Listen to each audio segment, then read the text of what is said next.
Hi everyone, Rabbi David here, wishing you a Shana Tova, big warm Rabbi David Shana Tova. I wanted to actually give you something new. Some of you might do this on Rosh Hashanah, but for many who don't, if you want to add something new, over the last few months, how many of us have done something we've never done before? I've got loads of birds coming into the garden to feed. We've been cooking loads of new things, trying new things, learning things. And so here, for Rosh Hashanah, how about trying a Rosh Hashana Seder? Yes, I know you do a Pesach Seder, but how about a Rosh Hashanah Seder? Now it comes from an idea in the Talmud, so it's really old, where a rabbi in the Talmud says that omens are real. Now what does he mean by that? Sounds a bit superstitious really, doesn't it? What he's saying is that if you eat types of food, they can offer good luck for the year to come. Now many of you, I'm sure, most of us will eat an apple dipped in honey. But actually there are a number of other foods, and there are different customs for the order of these foods together, and they are eaten after we say Hamotzi. So we get home from shul, we say Kiddush, then we wash and say Hamotzi, then immediately, and I've got my apple here, we have our apple ready. Here's mine, I'm cutting here. And the first thing we do is, of course, dip it in honey, my honey, and say our bracha. And one of the things we can do through this is also go over, rehearse or revise our knowledge of the blessings. And what's interesting is that there is an order to blessings. That actually, if you've got lots of things together, some vegetables on which you say ha'adama, borei pri ha'adama, some fruit of the tree on which you say borei pri ha'etz, we always say ha'etz first. And also if you've got mixes of the same type of fruit, lots of fruit of the tree, lots of vegetables, you only need to say one bracha. One ha'etz covers all of the fruit of the tree, and one ha'adama covers all of that. Now what we will add in this Seder is actual blessings for good things to happen in the year to come. Let's go. I've got some of them. I haven't got all of them, but I've got some of them here. And so we of course start by taking a bit of honey, putting it on our apple. We love this, all of us. We firstly say the blessing. Now you can find this actually in the Koren Machzor, the white Koren Machzor on page 101. And if you've got an art scroll Machzor, I've got it here on page 96 and 97. Great idea. Get one of those Machzors, the art scroll and or the Koren, and you can follow it on that page. And we say, Baruch atah Adonai Eloheinu melech haolam borei pri ha'etz. And then we say the special blessing for the year, which is, of course, may it be your will, Lord our God and God of our ancestors, and that will be a refrain in each of them, that you renew us for a good and sweet year. Yatzom lefanecha Adonai Eloheinu avotenu shetchadesh aleinu shana tova u'metuka.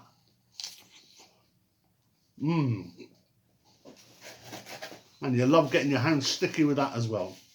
So now, I like that. So now we go on to a whole series of other fruit and veg. And when we take each of them, the Hebrew word for that thing, that fruit or vegetable, will echo in the blessing we say. For example, as I finish my apple here, here's a date. So the next thing we take, according to the Chief Rabbi Sachs Machzor,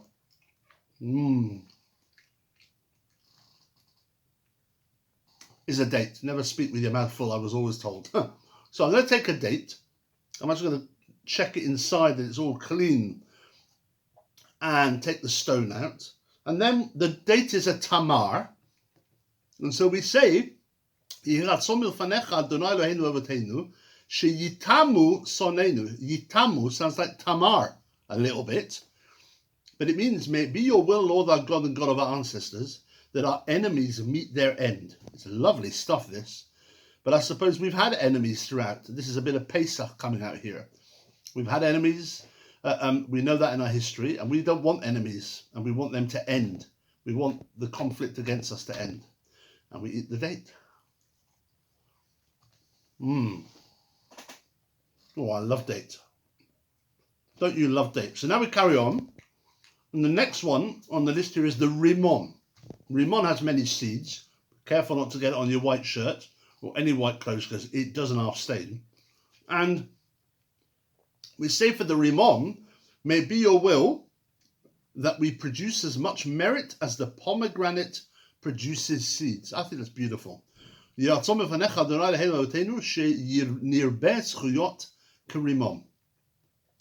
that's again a good luck through the fruit for something that we want this year, to have only good and only merit. Then we do the fenugreek. Now fenugreek is actually called rubia in Aramaic, the rubia. And rubia also comes from lots, from a lot. The word harbe means a lot.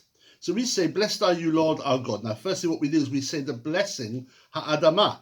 I haven't got that here, so I'm not going to say the blessing. I haven't got fenugreek, but you say, Baruch atah Hashem Elokeinu melech haolam, borei pri adamah. And then, may it be your will, Lord our God, the God of our ancestors, that our merit grow prolific.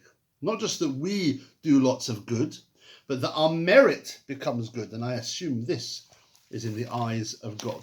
So we've done the date, we've done the pomegranate, we've done the fenugreek, all things you can get. Then we do the leek, which is in Aramaic and in Hebrew actually, the karti. And karti sounds like lichrot, which is to cut off. So we eat the Greek and we say, may it be your will, Lord our God and God of our ancestors, that our enemies be cut off. Sheyikartu sonenu. Again, some of them are about our merit, some of them are about wanting to be safe as a nation. There you go. Next is the beetroot. Get some beetroot. I've got here some lovely pickled beetroot that my wife has made. And this is really nice. So we're going to have the beetroot. Beetroot is selek. And again, sheyistalku. The Hebrew is sheyistalku, which sounds like selek, which is the beetroot, sonenu. May it be your will, Lord of our God and God of our ancestors, that our enemies vanish. Don't want to be too paranoid on Rosh Hashana, but there's a few in here as well. So I'll eat my beetroot. Pickled beetroot is beautiful. Oh, lovely. So, next is squash. Oh, that's lovely. And there, squash, right, is also kra. It's called the kra in Hebrew and Aramaic. And we say, shetikra. Do you see the sound there of the word squash? But it also is a pun on the word to rip up, or tore, or tear.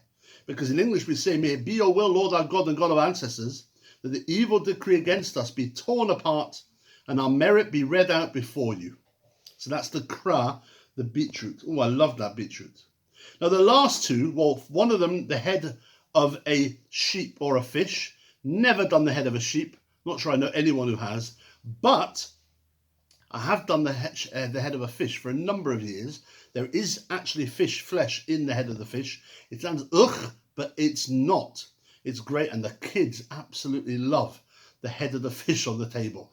Interesting enough, a few years, once or twice, we went to Byberry in the Cotswolds, and there you could go fishing. And that was where we got the heads of our fish from beautiful trout in the trout fishing area in Byberry. You don't have to go that far. You can go to Sainsbury's, or you can go to Tesco, or wherever you get your fish. So when you buy fish for Rosh Hashana, get the head of the fish as well. And then you can say, may it be your will, Lord our God and God of our ancestors, that we be the head, not the tail. That's a really good one. And actually, we finish with fish itself, because not just the head, we should be like the head, successful, and not the tail, trodden on and not successful as a nation. Here, we say when we eat fish itself, may it be your will, Lord our God and God of our ancestors, that we multiply like fish. Shenifre v'nirbe kedagim. Again, you can say all these blessings in their English if you want to, or you can say them in Hebrew, or both. Either way is fine. These are lovely, lovely customs with lovely ideas, interesting in a sense, good luck for the year, and both reflect our desire to be a merit nation, a nation of good that helps others, that works outwards, but also is a nation that wants to protect itself and knows that there are, and we know even in our era, enemies who are out for us. Have a wonderful Rosh Hashana and go on Do the Rosh Hashana Seder this year. Tell me when you next see me, and go and get all those fruits and veg and fish and love it. Bye, everyone.